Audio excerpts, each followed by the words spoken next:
আমি কি অসময় চলে আসলাম? আবির নিঃশব্দে হেসে লেপের নিচে মুখ লুকিয়েছে। তানভীর হাসতে হাসতে বলল, নববধূ এত লজ্জা পাবে না। তুমি যতটা লজ্জা পাচ্ছ। সমস্যা নেই, আমি কিছু বলছি না, চিল। আবির লেপের নিচ থেকে মুখ তুলে গম্ভীর কণ্ঠে বলল, তুই বুঝলেই বা কি? আমি কি অবৈধ কিছু করি নাকি? না, একদমই না। তানভীর একটু থেমে সিরিয়াস মুডে বলল, থ্যাঙ্কস ভাইয়া। বিশ্বাস করো, তোমাদের দুজনকে হাসি খুশি দেখলে আমার সব দুশ্চিন্তা দূর হয়ে যায়। সবসময় এভাবেই থেকো প্লিজ। বাইরে এভাবে থাকলে নিজেকে নিয়ন্ত্রণ করা কষ্ট হয়ে যাবে। তোর বোনের যন্ত্রণায় আমি কোনো একটা অঘটন ঘটিয়ে ফেলবো। তোমার প্রতি আমার বিশ্বাস আছে, তারপরও কোনো অঘটন ঘটলে সমস্যা নেই, আমি সামলে নেব। তানভীর খানিকক্ষণ চুপ থেকে পুনরায় বলে, হাতের কি অবস্থা? ব্যথা আছে? আছে, একটু কম।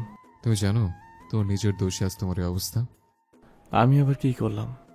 তোমার কিছুদিনের আচরণে এমনিতে বোনের মেজাজ বিগড়েছিল, তার মধ্যে তুমি বিবাহিত এগোতে কেন বলতে গেছিলা? তারপর তুমি নাকি এক বাচ্চার বাপ, এসব বলছিলে কেন? এর জন্য জিদি হোস্টেলে যাওয়ার সিদ্ধান্ত নিয়েছিলাম।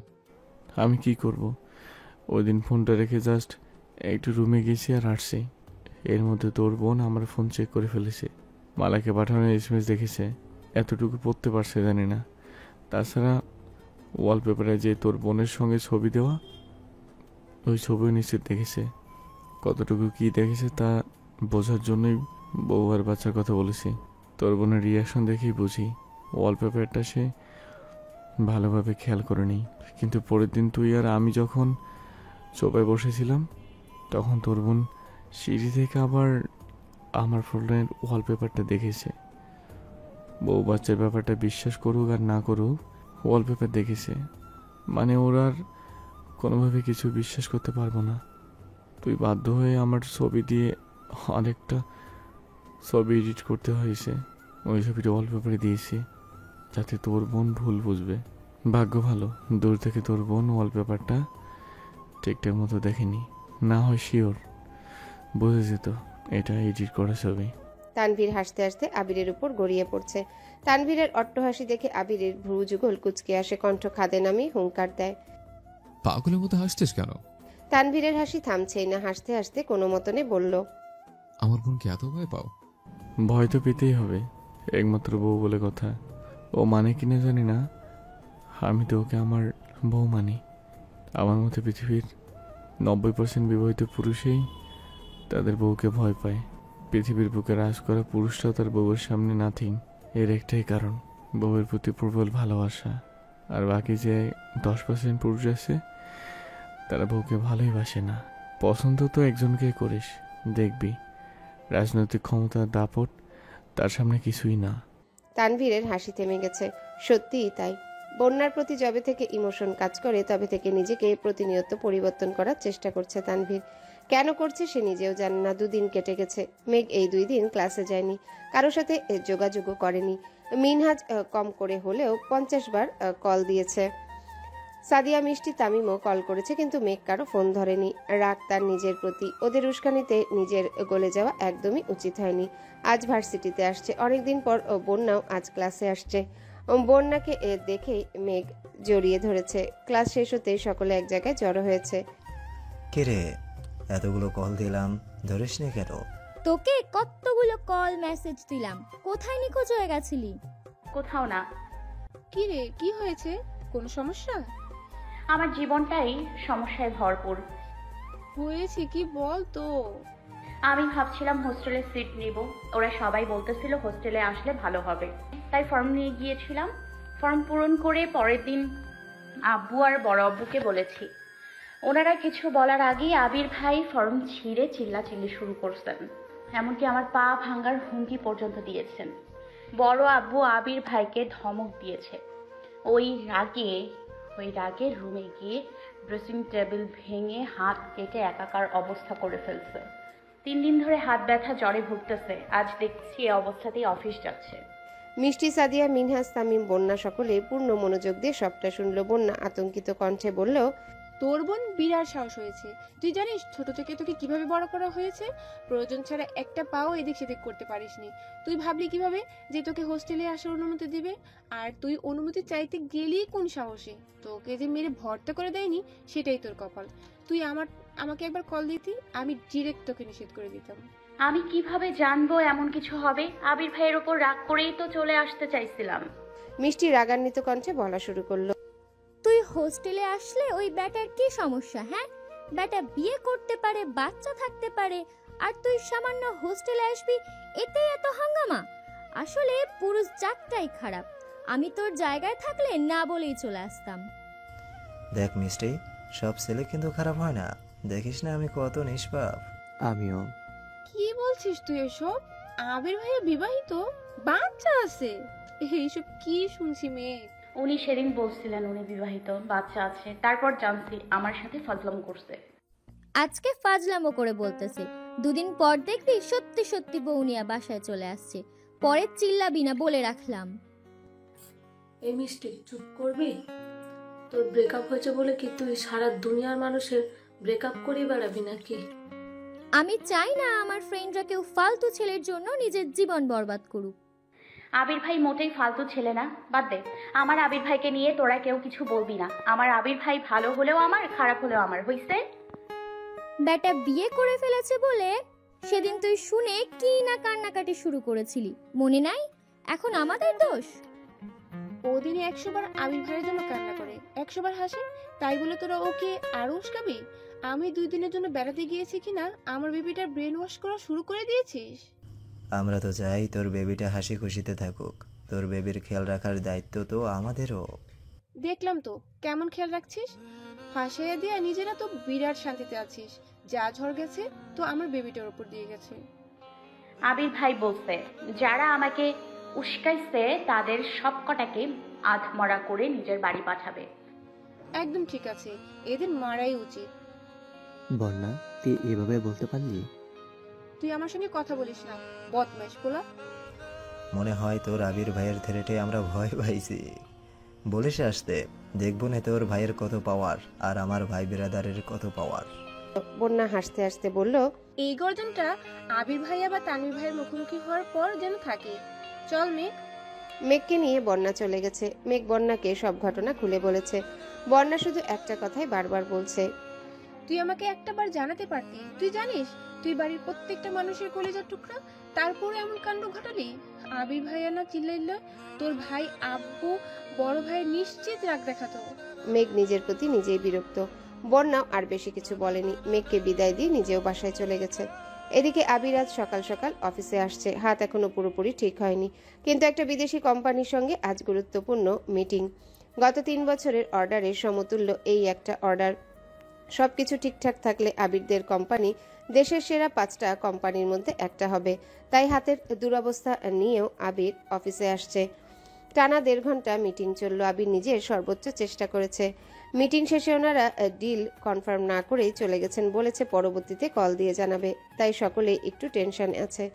আবির আব্বুর থেকে বিদায় নিতে গেলে আলী আহমদ খান আবিরকে ঠান্ডা কণ্ঠে বললেন, শোনো আবির, নিজের রাগ যদি নিয়ন্ত্রণ করতে না পারো তবে জীবনের সফল হতে পারবে না। আবির মাথা নিচু করে দাঁড়িয়ে আছে। সে খুব ভালোভাবেই জানে ওই দিন বাড়িতে ঘটনার ক্ষোভ প্রকাশ করবেন আলী আহমদ খান। চুপচাপ সহ্য করা ছাড়া কিছু করার নেই তার। আলী আহমদ খান পুনরায় বললেন, বাইরে যা করো না কেন বাসার ভেতর অন্তত ঠান্ডা থাকার চেষ্টা করবে। বলে যেও না তুমি বাড়ির বড় ছেলে, তোমার উপর বাকিরা নির্ভর করে। তানভীরের মতো মেঘ, মিম আদি 3 জনকে আগলে রাখার দায়িত্ব তোমার। কোনো বিষয় নিয়ে অতিরিক্ত চেঁচামেচি করলে, রাগ দেখালে তোমার উপর থেকে তাদের ভরসা উঠে যাবে। তোমার তাদের সাথে স্টপলি মিশতে হবে, যাতে ওরা ভুল পথে পা বাড়ালে তোমাকে তা জানাতে দ্বিধাবোধ না করে। তুমি বিষয়টা দেখবে, ঠিক মনে হলে ঠিক আর ভুল মনে হলে ভাই বোনদের বুঝিয়ে সেটা থেকে সরিয়ে আনবে। কিন্তু চিৎকার করে রাগ দেখিয়ে ওদের সাথে কখনো দূরত্ব বাড়িও না। আমি যে ভুল করেছি, আমি চাই না এই ভুল তুমিও করো। আর পরের খান বাড়িতে পুরো দায়িত্ব তোমার। তাই তোমাকে যেমন শক্ত তেমন কোমল হতে হবে। আশা করি বুঝতে পেরেছো। এখন যেতে পারো। জি আচ্ছা। বলেই আবির অফিস থেকে বেরিয়ে পড়েছে। হাতের দুরবস্থার জন্য বাইক নিতে পারেনি, রিক্সা করে নিজের অফিস হয়ে বাসায় আসছে। সন্ধ্যার কিছুক্ষণ পরে আলী আহমদ খান, মোজাম্মেল খান হাতে মিষ্টি নিয়ে বাড়ি ফিরেছেন। ইকবাল খান সিলেটে আছেন। বাড়িতে ঢুকেই সবাইকে ডাক শুরু করলেন। মেঘ, মিম, আদি, তানভীর, আবির সহ সকলে নিচে আসছে। আলী আহমদ খান হাস্যোজ্জ্বল মুখে বললেন, congratulation my boy, order confirm. I am proud of you. আবিরও হাসি মুখে থ্যাংক ইউ জানালো। সকলেই বেশ খুশি। সবাইকে মিষ্টি দেওয়া হলো। আলী আহমদ খান নিজে আবিরকে মিষ্টি খাইয়ে দিয়েছেন। সবশেষে আলী আহমদ খান আবিরের উদ্দেশ্যে বললেন, আজকে খুশির কারণ একমাত্র তুমি। এত অল্প সময়ের মধ্যে তুমি কাজে এত মনোযোগী হয়েছো, তার জন্য তোমাকে অসংখ্য ধন্যবাদ। এটা তোমার জন্য অনেক বড় সফলতা। জীবনের সর্বোচ্চ সিঁড়ি পর্যন্ত এগিয়ে যাও। আবির মৃদু হেসে বলল। দোয়া করবেন আমার জন্য। মোজাম্মেল খান বললেন, ফি আমানিল্লাহ। দোয়া করি যেন সবসময় সব জায়গায় তুমি সফল হতে পারো। আলী আহমদ খান শুধালেন, আজকের এই খুশির দিনে তোমার কি চাই বলো, যা চাই তাই পাবে। আবির ঢোক গিলে হাসার চেষ্টা করলো। খানিকক্ষণ নীরব থেকে বলল, আমার এখন কিচ্ছু চাই না, তবে একদিন চাইবো, এমন কিছু চাইবো যা দেওয়ার জন্য আপনাদের এত বছরের নিয়ম নীতি পর্যন্ত ভাঙতে হতে পারে। আশা করব সেদিনের জন্য মানসিকভাবে প্রস্তুত থাকবেন। কথা শেষ করে আবির নিজের রুমে চলে গেছে। মেঘ আহাম্মকের মতো চেয়ে আছে। আবির ভাইয়ের কথা কিছুই মাথায় ঢুকেনি। কেউ কিছু দিতে চাইছে, নিয়ে নিলেই তো ঝামেলা শেষ। প্যাচ লাগাতে হয় কেন? মেঘ এটাই ভেবে পায় না। আলী আহমদ খান আর মোজাম্মেল খানও মুখ চাওয়াচাই করলেন।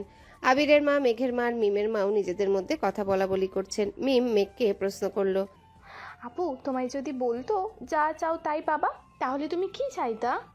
মেঘ মনে মনে বলল, আবির ভাইকে চাইতাম। আবির ভাইয়ের সম্পূর্ণ হৃদয় জুড়ে আমার অস্তিত্ব চাইতাম। আমি আবির ভাইয়ের পৃথিবী হতে চাইতাম। মিম পুনরায় ডাকে, আপু বলো না কি চাইতা। জানি না। বলেই মেঘ নিজের রুমে চলে যাচ্ছে। মিম তারপরও মেঘের পিছন পিছন ছুটছে।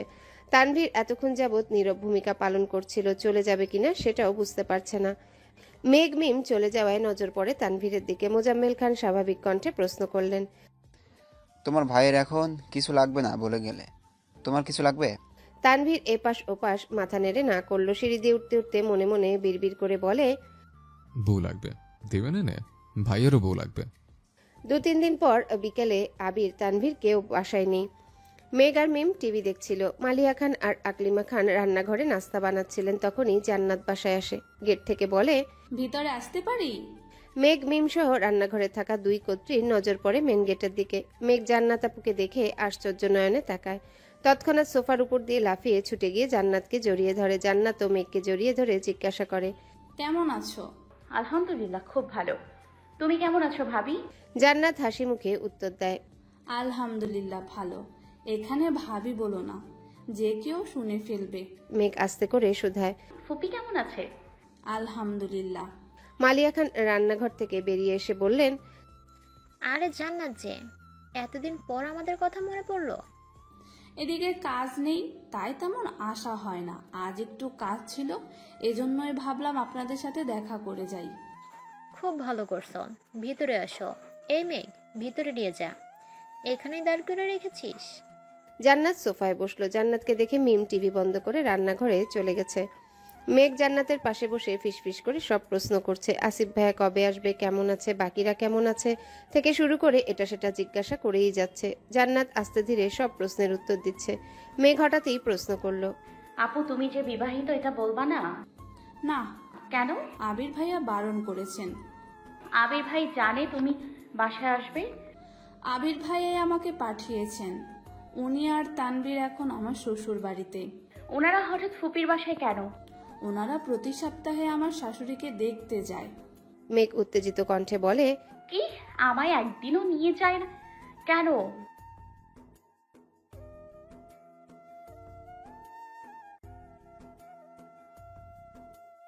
দেখেছো, তারপরেও আমায় নিয়ে যান না। আজকে আসুক বাড়িতে। এর মধ্যে মালিয়া খান নাস্তা নিয়ে আসছেন। পাশে সোফায় বসে জান্নাতকে ভালোভাবে পরখ করছেন। ওনার সেই অনেক দিনের ইচ্ছে জান্নাতকে ছেলের বউ বানাবেন। আলী আহমদ খানকে বলেওছেন। উনি তেমন সারা শব্দ করছেন না। উনি আবিরকে একটু সময় দিতে চাচ্ছেন। ব্যবসায় ঠিকঠাক মতো মনোযোগ দিলে বিয়ে করাবেন সিদ্ধান্ত নিয়েছেন। জান্নাতের নাস্তা খাওয়ার এক ফাঁকে আলী আহমদ খান বাসায় ঢুকলেন। জান্নাতের সাথে টুকিটাকি কথা বলে নিজের রুমে চলে গেছেন। জান্নাতও খানিকক্ষণ বসে মেঘের রুমে ঘুরে আড্ডা দিয়ে বেরিয়ে গেছে। আবির আর তানভীর রাতে খেয়ে বাসায় ফিরেছে। ফুপ্পির বাসায় গেলে কখনো না খাইয়ে ছাড়েন না। আবির ফেরার কিছুক্ষণ পরেই মেঘ আবিরের রুমে হাজির হলো। আবির ভ্রুজোড়া নাচিয়ে প্রশ্ন করলো। কিছু বললি?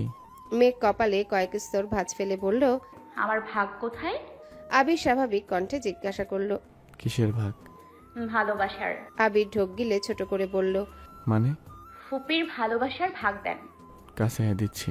মেঘ 2 কদম এগিয়ে গেল।